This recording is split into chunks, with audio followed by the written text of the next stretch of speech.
بسم الله الرحمن الرحيم. الحمد لله والصلاة والسلام على رسول الله محمد وآله وصحبه ومن اهتدى بهداه. اللهم أرنا الحق حقا وارزقنا اتباعه وأرنا الباطل باطلا وارزقنا اجتنابه. شكان براني بريس سلام ورحمة مهرباني خوي پروردگارتان لسر بيت لوانەیەکی تازەی فقهی ئیسلامی بە خزمەتتان دەگەینەوە کە لەو وانەیەدا پشتیوان بە خوای پەروەردگار باسی ئەو کاتانە دەکەین کە نوێژ تیاندا ناپەسەندە یان دروست نییە لەو کاتانەدا نوێژی سوننەتی بێناونیشان یا ئەو نوێژە سوننەتانە بکەین کە هیچ بۆنە و مناسبەیەکیان نییە. ئەو کاتانەی کە نوێشتیاندا باش نییە و چاک نییە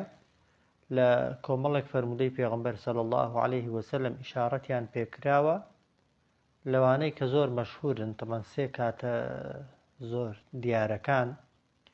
یەکەمیان تەمان ئەو کاتەی کە نوێژی بەیانی دەکەین هەتا ئەو کاتەی خۆر بە تەواوی هەڵدێ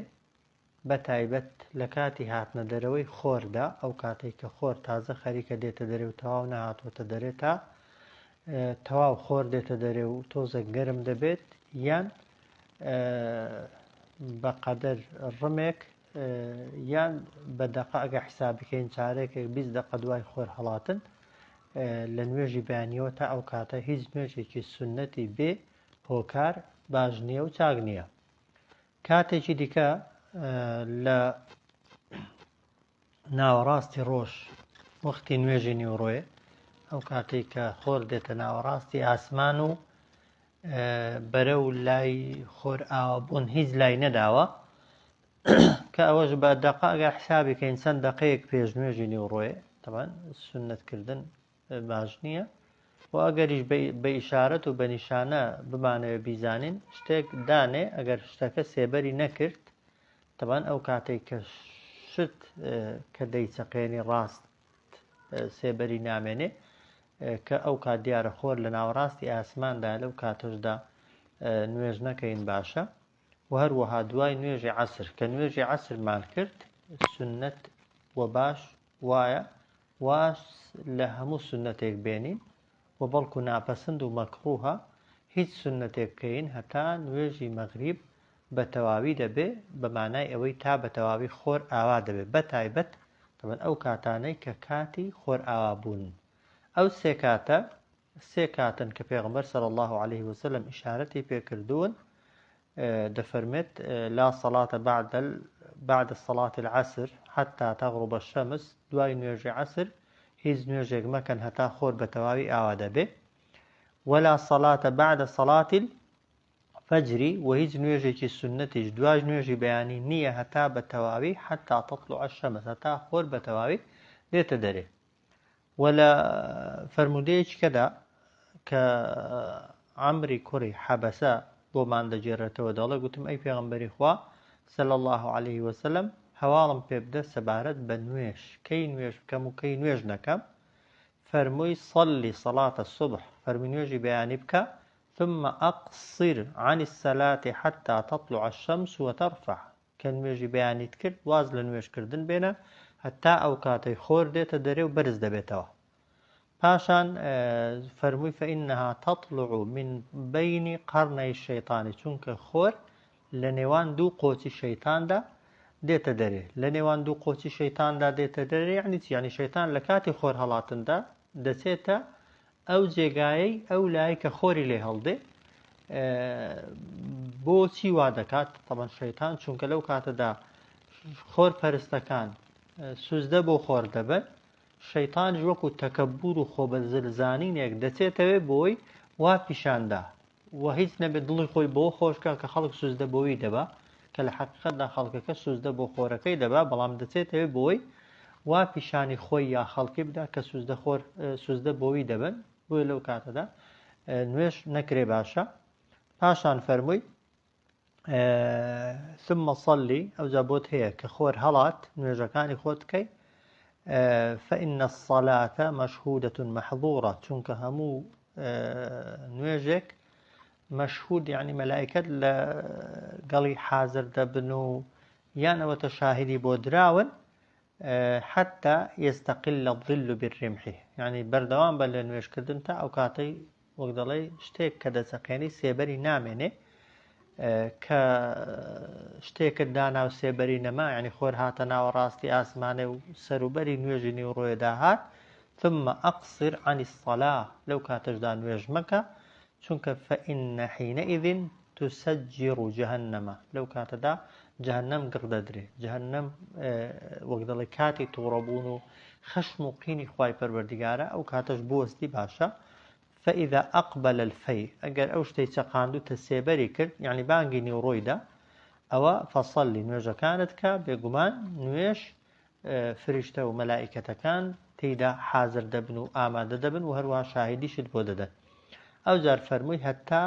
كنويجي نيورويبو حتى نويجي عصر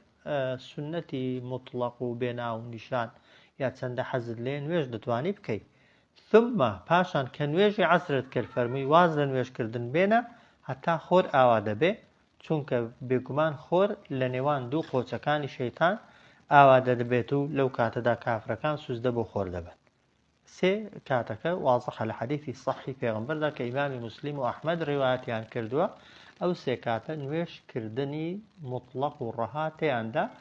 جائز نییە و دروست نییە دوای نوێژی بەیانی تا خۆر بە تەواوی هەڵدێ کاتی نوێژی نیوڕۆیە چەند دقەیەک پێش نوێژی نیوڕۆی هەتا نوێژی نیوڕۆی دەبێ و کە نوێژی عەسری شت کرد هیچ سونەتێک ناکەی هەتا ئەو کاتەی نوێژی مەغریب دەبێت و ئەو کاتەکە نوێژی مەغریب بوو کاتەکان کۆتاییان دێ حەدیثێک کەمان هەیە عامر بۆمان دەجێڕێتەوە عوقبەی کوڕی عامر دەفەرمێ 3 ساعات نهانا رسول الله صلى الله عليه وسلم أن نصلي فيهن سێ کات هەن کە پێغەمبەری خوا صلی الله عليه وسلم قەدەغەی کردووە لێمان نوێژیان تێدا بکەین وأن نقبر فيها موتانا ولو کاتانەدا مردووەکانمان ببەینە گۆڕستان و بیان نێژی لەو کاتانەدا هەم نوێژ باش نییە سنەت و هەمیش مردوو ناشتن کە فەرمووی حتى حين تطلع الشمس بازغة حتى ترتفع ئەو کاتێک کە خەریکە خۆر دێتە دەرێ هەتا تەواو دێتە دەرێ بۆی لە کاتی هاتنە دەری خۆردا نوێش و پاشان مردوو ناشتن مەکروهە و ناپەسەندە و زۆرێک لە عولەما دەفەرمون هەر حرامە و جائز نییە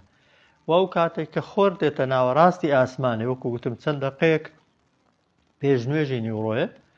ئەو کاتە کە خۆر لە ناوەڕاستی ئاسمانە و کاتی کڵپە و گەرمای جەهەنەمە لەو کاتەشدا تەبەن نوێژ نەکەی باشە و مردوش نەنێژین و هەروەها کاتێک کە خۆر خەریکە ئاوا دەبێت لە کاتی خۆر ئاوابووندا یان زووتر مردووەکان بنێژین و نوێژە سونەتەکانیش تەبەن هەر پێش عەسر هەر چاگنین بەڵام لە کاتی ئەسنای خۆر ئاوابووندا تەبەن ناشتنی مردوو و هەروەها سونەتی مطلق و بێناو نیشانیش بێگومان چاگنین زانایان سەبارەت بە نوێژی سنەتی دوای نوێژی بەیانی و نوێژی عەسر کۆمەڵێک بۆچوونی جیاوازیان هەنە لەوانە جمهوری عولەما دەفەرمون سنەتی مطلق و بێناو نیشان لەو کاتانەدا دروست نییە بەڵام ئەگەر کەسێک نوێژی چوو بن بیەوێ لەو کاتەدا نوێژەکانی بکاتەوە نوێژەکانی بجێڕێتەوە جێڕانەوەی نوێژ لە دوای نوێژی بەیانی و لە دوای نوێژی عەسر ڕێگە پێدراون بدليل أو حديثي دفرمون من نسي صلاة فليصليها إذا ذكرها أجر كسيك لبيري تشوبو نويجك لكات خوي دابكا أو كاتبان نويجك بكا كبيري دكويتوا بوي بنسبة أو كسيك دا فيشتر باسمان كردو نويجي لبير دسي يا لخوي دابو بخبرنا هاتوا نويجي فرزة وقت خورها هلاتن بنمونا بخبر دي نويجي بياني نكردو بابكا آسايا کاتی خۆر ئاوابوونی مەغریب نوێژی عەسری نەکردووە ئەو کاتەوە بیری دێتەوە یا ئەو کاتە بۆی دەکرێت بابیکە کەواتە جێڕانەوەی نوێژی فەرز یا ئەنجامدانی نوێژی فەرز یا دووبارەکردنەوەی نوێژی فەرز بۆ کەسێک کە نوێژەکەی چوو بێ یا تاخیر بوو بێ یا لە بیری چوو بێ یان خەوی لێکەوت بێ لەو کاتانەدا لای جمهوری عولەما ڕێگە پێدراون بەڵام دەفەرمون هەندێکی دیکە بەڵام نوێژی سنت طبعا لەناو سەحابەدا ئیمامی علی ئیبن مەسعود زەیدی کوڕی ثابت ئەبوو هوڕەیڕا ئیبن عومەر بە دروستیان نەزانیوە و لەناو تابعینیشدا طبعا کۆمەڵێک لە ئیمامی حەسەن سەعیدی کوڕی موسەیەب و لەناو مەذهەبەکانیشدا ئەبوو حەنیفە و مالیک و مەذهەبی ئیمامی شافعیش طبعا سنەتی مطلق و بێناو و نیشان لەو کاتانەدا بەجائز و بە دروست نازانن. یعنی نوێژی فەرز ئەگەر وەک گوتم لە بیرت چوو بێت یان نەت کردبێت یا لەو کاتەدا بە خەبەرهاتووی ئاعتیادیە، بەڵام هیچ سنەتی مطلق و بێناو و نیشان لەو کاتانەدا ناکەی. لە مەذهەبی ئیمامی شافعیدا دەفەرمێت لەو کاتانەدا نوێژی سنەتی بێناو و نیشان و بێهۆکار ڕێگە پێدراو نین، بەڵام ئەگەر سنەتێک لەو کاتانەدا عینوانێکی هەبوو هۆکارێکی هەبوو دەفەرمون دروستە بیکەی. بەتایبەت طبعا ئەگەر لەو کاتەدا بنمونە دەفەرمون دەستنوێژت هەڵگرت، سنەتی دوای دەستنوێژ یان دەچیە مزگەوت سنەتی چوونە مزگەوت ئەگەر یان بنمونە نوێژی مردووی بنمونە لەو کاتانەدا ئەگەر ممکن نەبوو پێشی خەی یا دوای خەی لەو کاتانەدا مادەم نوێژەکە هۆکارێکی هەیە دەفەرمێت ئیمامی شافعی بە هۆکار دروستە، بەڵام لە مەذهەبەکانی کەدا دەفەرمون ئەو نوێژانەشی کە هۆکاریان هەیە پێویستە لە کاتی خۆیاندا لەو کاتانەدا دوایان خەی و لەو کاتانەدا نەیان کەی. ئیمامی ئەبوو حەنیفە طبعا بە مطلقی طبعا نوێژ واجب بێ سنەت بێ جێڕانەوە بێت و هەروەها تەنانەت نوێژی جەنازەش بێ لەو کاتانەدا بە دروستی نازانێت. بە مطلقی دەفەرمێ هیچ نوێژێک هۆکاری هەبێ یا هۆکاری نەبێ لەو کاتانەدا دروست نین و ڕێگە پێدرا نین. و لە دوای نوێژی هەڵهاتنی لە دوای نوێژی بەیانیش ولا ینی دوای هەڵهاتنی فەجر و پێش خۆر پێشەوەی نوێژی بەیانی ببێ يسار دەفەرمێت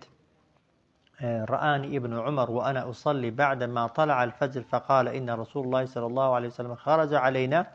ونحن نصلي هذه الساعة فقال ليبلغ شاهدكم غائبكم ألا لا صلاة بعد العصر لا صلاة بعد الصبح إلا ركعتين. دەفەرمێت پێغەمبەری خوا صلی الله عليه وسلم منی بینی کە لە دوای نوێژی بەیانیدا نوێژی سنەتم دەکرد. پێغەمبەر فەرمووی صلی الله عليه وسلم ئاگادار بن کە دوای هەڵهاتنی فەجری صادق تەوان کە نوێژی بەیانی پێدەبێ دوو ڕکعات سنەتی فەجر دروستە، ئەوەی کە دوو ڕکعات ڕەواتیب بیشە پێش نوێژی بەیانی بیکەی، دواتر تەوان دوو ڕکعاتیش دەکەی وەکو نوێژی بەیانی، جگە لەو دوو ڕکعات سنەتە و دوو ڕکعات فەرزە تەوان هیچ نوێژێکی دیکە جائز و ڕێگە پێدراو نییە لەو کاتەدا. بابەتێکی دیکە کە زۆر جار دەبێتە ئیشکال بە تایبەتی لە مزگەوتەکان، ئەگەر کەسێک چوویە مزگەوت کاتی قامەتکردن بوو یان ئەوە تا ئەتۆ لە نوێژی سنەت دای نوێژی سنەتی پێش نوێژەکان دەکەی و قامەتی جەماعەت دەکرێ چی بکەی باشە؟ نوێژەکەت تەواوکەی ئەو جار بچێن گەڵ ئیمامی یا ئەوە تا نوێژەکەت ببڕی یا ئەوە تا هەردانە بەستێن نوێش؟ بێگومان عولەما دەفەرمون ئەگەر قامەتی نوێژێکرا ئەوە قسەی تێدا نیە، قامەت کراوە ئەتۆ با سنەتیشت نەکرد بێت و لە سنەتەکەت دواکەوتبی مەکروهە و ناپەسەندە، ئەتۆ دابەستێ سنەتی لە کاتێکدا قامەت کراوە بۆ جەماعەتی، لەو حاڵەتەدا چاکتر وایە سنەتەکەی خۆت نەکەی چی لەگەڵ ئیمام دابەستێ نوێژێ و فریای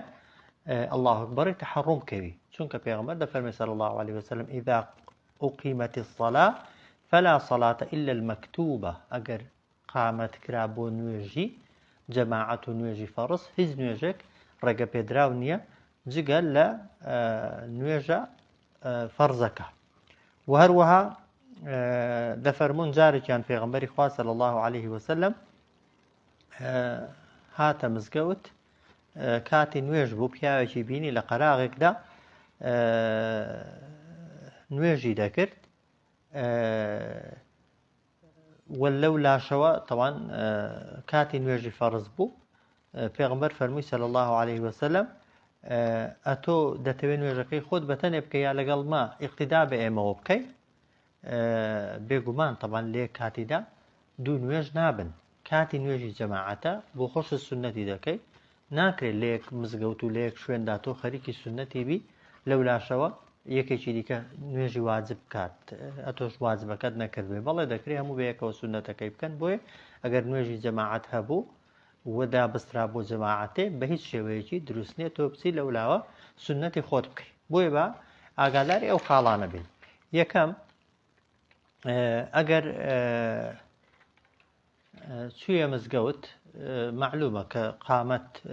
نەکرابوو و زانیت فریای سنەتەکەت دەکەوی ئەوە هیچ ئیشکالێکی تێدا نییە کە نوێژی سنەتەکەی خۆت بکەی ئاساییە.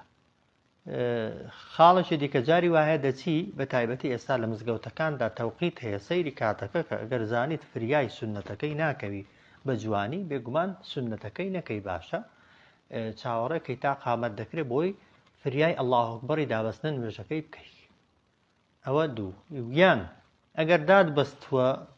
دادبەستە نوێژێ و قامەت کرا لە دوو حاڵەت بەدەرنیە ئەگەر تەمان نزیک بووی زانیت دەتوانی نوێژەکەی خۆت سنەتەکەی خۆت تەواوکەی و فریای جەماعەتیشکەوی بێگومان لەو حاڵەتەیدا سنەتەکەی مەبڕە سنەتەکەت تەواوکە دواتر بڕۆ لەگەڵ ئیمامدا دابەستە نوێژی. ئەی ئەگەر لە ناو سنەتی دابووی ئەگەر سنەتەکەت کردبا بە نمونە ڕکعاتی یەکەمت لە قیز دەچوو ئەو کاتە تەوان بێگومان دوو اختیارمان هەیە دەکرێت نوێژەکە ببڕی نوێژەکە سنەتەکە ببڕی بچی لەگەڵ ئیمامی دابەستیە نوێژی جەماعەت بەڵام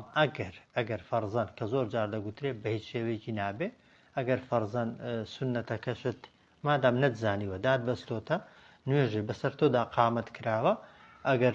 نوێژە سنەتەکەش نەبڕی طبیعیە طبعاً سنەتەکەی خۆت تەواو دەکەی دواتر لەکوێ فریای جەماعەتی کەوتی طبعاً بەقەدەر ئەوەندەی کە فریای کەوتی خێرەکەت بۆ دەنووسرێ بەڵام بێگومان خێرەکەی وەکو کەسێک نییە کە فریای ئەڵڵاهو ئەکبەری دابەستن نوێژێکەوت کە دەناوەڵا وەکو دروستی بێگومان دروست ئەوەی دروست نییە ئەوەی ڕێگە پێدراو نییە ئەوەیە ئاگامان لێبی لێمان تێک هەڵ نەبێ دەچیە مزگەوت قامەت دەکرێت ئەتۆ دەچی ڕەک سنەتەکەی دەکەی بەڕاکەڕاک بۆ ئەوەی بە حسابی خۆ سنەتەکەت لە قیز نەچێ ئەوە سنەت نییە ئەوە خێر نیە نا بڕۆ قامەتەکەی جوابدەوە و بڕۆ ئەڵڵاهو ئەکبەری دابەستنە نوێژەکەی لەگەڵ ئیمامی دابکە لە سنەتەکەت خێرترە. ئەوە ئەویان یان دەچی ئیمام و خەڵک لە ناو جەماعەتێدایە ئەتۆ ناچی جەماعەتەکەی بکەی دەچی سەر بە خۆت نوێژەکەی دەکەی سنەتەکەی دەکەی بە حسابی خۆت بۆی خێری زۆرتر گراتێ دیسان ئەوەشیان ڕێگە پێدراو نییە بەڵام تۆ لە ناو سنەتی دای قامەتت بەسەردا دەکرێت لە ناو سنەتی دای قامەتت بەسەردا دەکرێت بێگومان حەلی وەسەد ئەوەیە و حەلی مام ناوەند ئەوەیە ئەگەر لە سەلامدانەوەی نزیک بووی نوێژەکەت مەبڕە بە تۆزە خێراتر تەحیات بخوێنەوە ئەوەی کۆتاییەکەت کۆتایی پێبێنە بڕۆ لەگەڵ ئیمامی مادام دواناکەوی بەڵام ئەگەر تازە دادبەستوە نوێژە و قامەت کرا زانیت ئەگەر لەگەڵ لەسەر سنەتەکەت بەردەوام بی جەماعەتەکەت دەفەوتێ یا ڕکعاتی یەکەمت دەفەوتێ بێگومان لەو کاتەدا سەلام دێەوە باشترە خێرترە دەنا وەکو گوتم وەکو دروستی مادام پێش قامەتی دادبەستۆتە نوێژی سنەتەکەت هەر بەردەکەوێت بەڵام ئەو فەرە خێری جەماعەتەکەت بەرناکەوێت ئەوەی کە پێغەمبەر صلی الله عليه وسلم نهی کردووە ئەوەیە کە قامەت کراوە دادەبەستێ نوێژەوە ڕێگە پێدراو نییە خەڵک لە ناو جەماعەتێدایە تو دەچی خۆت بە سنەتیەوە مەشغوڵ دەکەی ئەوە ڕێگە پێدراو نییە بەڵام پێش قامەت داست بەست بێتە سنەتی بڵێ دەتوانی تەواویشیکەی بەڵام بێگومان ئەگەر زانیت فریا ناکەوی تەواوی نەکەی چاکترە و ئەگەر زانیشت فریا دەکەوی نوێژەکەی خۆت تەواوکەی ئەو جار بچێ گەڵ ئیمامی لەگەڵوی دابەستی وە جەماعەتەکە لەگەڵ ئەوی تەواوکەی خێرترە. بابەتێکی دیکە هەر لەسەر نوێژە سونەتەکان کە جێگای خۆیەتی طبعاً ئیشارەتی پێ بکەین کە بریتە لە مەسلەی باسی نوێژ جێڕانەوەی دەکەین ئایا نوێژی فەرز دەکرێت بیجێڕینەوە یانەی جێڕینەوە عولەما لەبارەی نوێژ جێڕانەوە و قەزاکردنەوە دەڵێتی جارێ باسی نوێژ فەرز ناکەم باسی نوێژی سونەت دەکەم. هەموو عولەما بە جائیزی دەزانن بە دروستی دەزانن کە نوێژە سونەتەکان ئەگەر لە کاتی خۆیدا پێت نەکران دەتوانی لە کاتەکانی کەدا بیجێڕیەوە و هیچ وەک دەڵێ خلاف و ناکۆکیێکیش نییە و حەدیثی صحی پێغمبەرمان هەیە صلی الله عليه وسلم لەسەر شەو نوێژ کەسێک بەتەمایە شەو نوێژ بکە بەڵام شەوێ بە خەبەر نایە پێغمبەر فەرمێتی صلی الله عليه وسلم بڕۆن لە ڕۆژێدا ئەوەندە ڕکعاتەی کە شەوێ بەتەما بووی بیکەی لە ڕۆژێدا بیکە خەمان خێرت دەگاتێ. نوێژی نیوڕۆی فریای دوو ڕکعات یا چوار ڕکعات سونەتەکەی نەکەوتووی لەبەر جەماعەتەکەی نەتوانیوە بیکەی طبیعیە نوێژە جەماعەتەکەت بکە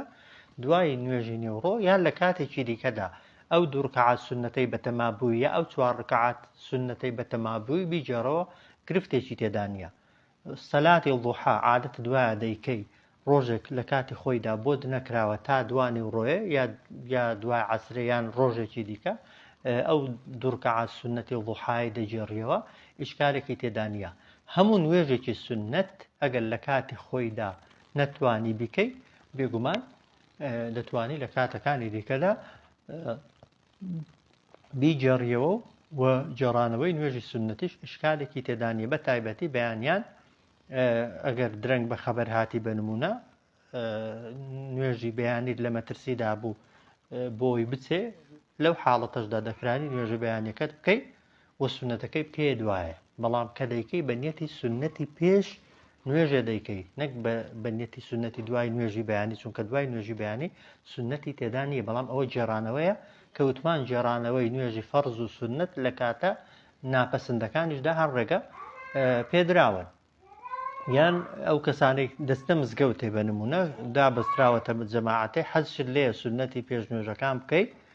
لەو حاڵەتەشدا خۆت مشاوەش مەکە نوێژە فەرزەکەی بکە دواتر ئەگەر دەتەوێت خێرەکە دگاتێ سونەتەکانی پێش نوێژە لە دوای نوێژەکان بکە هیچ گرفت و هیچ ئیشکالێکی تێدا نییە. خوای گەورە هەموو لایەکمان مۆفەق کات بۆ چاکترین و باشترین بەندایەتی و عیبادەت. خوای گەورە لە هەموو لایەکمانی قبوڵ کە. صلی الله علی سیدنا محمد وعلى آله وصحبه أجمعين.